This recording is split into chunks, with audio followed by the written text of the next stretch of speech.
My busy school day. Hello, my name is Ahmed. I am a student. I go to school from Sunday to Thursday. I like school very much. In the morning, I wake up early at 7 a.m.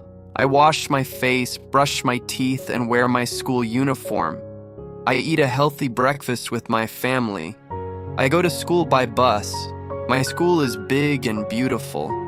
I have many friends at school. My favorite subjects are math and science. I also love to draw in art class.